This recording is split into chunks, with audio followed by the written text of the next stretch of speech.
Welcome back everyone, hope you guys are doing great. A bit of a midweek update. The Ford 5000's been paid for, so that's going to get picked up soon. That's out of the scrap pile. And I picked up 2 wrecks this morning, this Subaru Impreza being one of them. So I've got 2 of these in the yard now, this one that's been hit in the front and the blue one that's been hit in the back. So I'll be parting these 2 cars out now. And this one's got nice mags on it, 17 inch. It's quite a tidy car. It's a shame that it's had an unfortunate end. It's been hit really hard in the front here, and it's pushed all the inner guard and all that back. You can see the chassis rail looks still quite solid and straight, but the battery's taken a real big hit as well. Look at the hole in the side of that. I don't think I'm going to straighten it out like that Forester, but yeah, I'll just start parting them out. And I managed to spend 5 minutes on the 58 this morning, putting some of the panels back on it so it's nice and tidy, which is quite cool. I'll show you this X-Trail down here as well. This is another one that we picked up this morning, and we had a gust of wind and it's got covered in pollen, which is annoying, so I need to sort that, give it a clean, and just see all the pollen just stuck to the windows and that. It's amazing how quick it just falls off the trees, just glues to all these cars. But I don't know why they wrote this car off. Seems like they've just torn the bumper off it, which is a shame. But yeah, it's quite tidy inside. The bumper's in the back of it, which is quite cool. But yeah, I'll just start parting this one out, and hopefully someone buys it complete, or it might get scrapped in September. Who knows yet.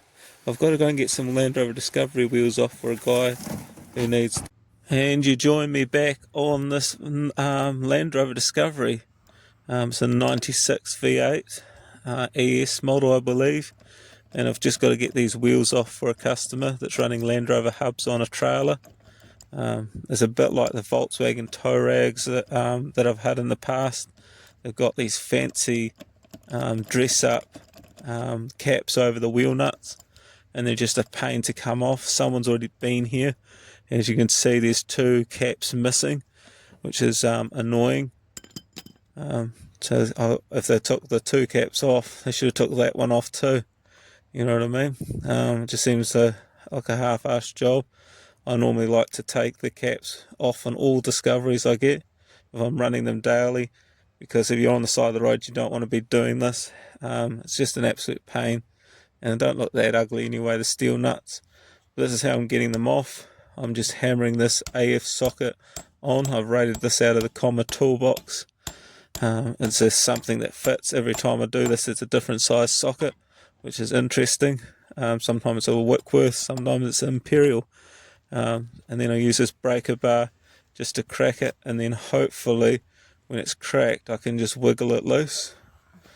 But sometimes they just do not wiggle loose, which is a pain. But I've wrecked a few of these Discoveries now, and it's one job I do not look forward to, is trying to get wheels off, because they're either stuck to the hubs or the nuts are all rounded off with people using the wrong tools, and then you have to hammer them off like this, which is a pain. But yeah, I've got to get this all off and get these nuts out, 20 of these nuts, and then get the wheels off for this guy, and then he'll be happy and I'll be happy, and then we'll move on to the next one. So it'll be a lot easier if I had a vise here, but I'm not walking all the way down to the bottom of the block to do this with a vise. I can do it just as quick with my hands and this old punch I've got here out of the comma toolbox.